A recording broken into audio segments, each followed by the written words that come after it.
آیندهش خیلی کرده کن. آینده همین خیلی کرده کن که همه لازم ندونم. خب یک تا مسئله نوشتگی، حرمت پدر، حرمت استاد در مسلمانش خیلی خیر. حرمت پدر لازمه. خواهی در مردم خیلی مسلمان ها عمل میکنه نه، خیلی بعضیش عمل بعضیش نه. آیندهش خیلی کندر کن، آینده خیلی کندر کن که هیچ کم عمل نکنه.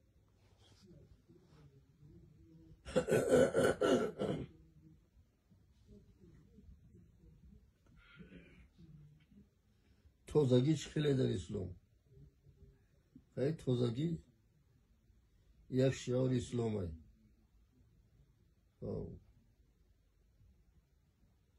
مردم عمل دارن ندارن، خیلی بعضش داره بعضش نداره. آیندهش خیلی کندر کن. آینده باید که یک خیلی کنیم که تازگی نشد، همش گراز شد. انا خیلی همش نوشتگیم همیره همشه ابن الوهاب قبول کرد که یارا میشه جاری کرده. بعد برد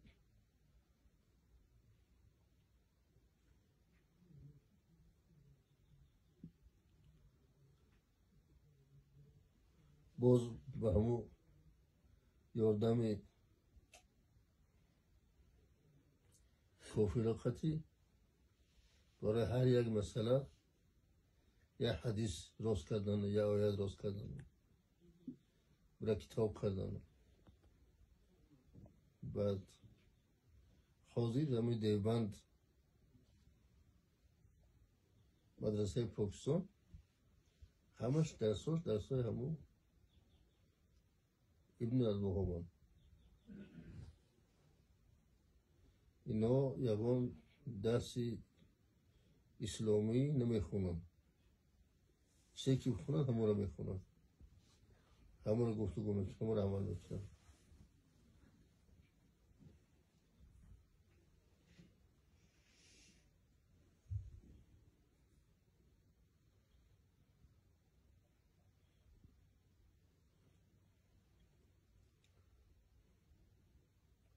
بعضی شکن در بین مردم حیا میکنن، احتیاط میکنن. یکی اکثرش کدومه که مردم قطعی علارشی ندارن، اونا همون عملش همون گفته موارد پیش پدرش نمیکیزن، چجوری که پیش دیگر رو تورات درست نمیکنن. تورات میگه در وقتی گردش چنگ بود، حالی در 4 متر زندگی میکنی اونجا نه گرده نه چنگه، چی ده کاری بارشتن؟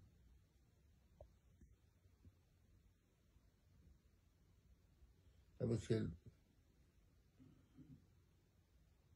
خب گپا را به ایبو به پروا میگن.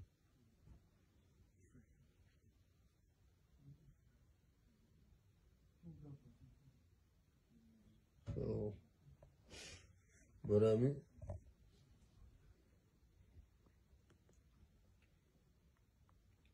همین دامونه ها را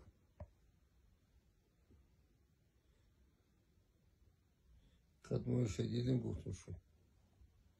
باز چند کزگرش هم فیراد کردم اینجا، اما کتابشون را خوندم فهمودم شد.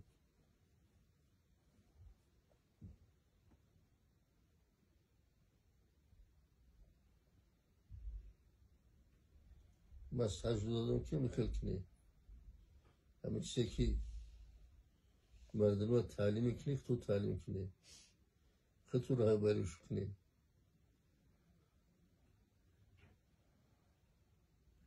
با اون معنوی ها و بسرشون نکنی که گمروشو مینن اره همی برانشو گپ نگفتم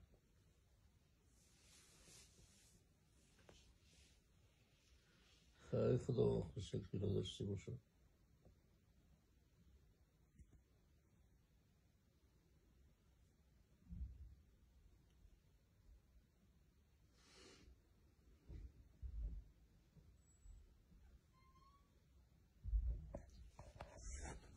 حالا یه روز میشیم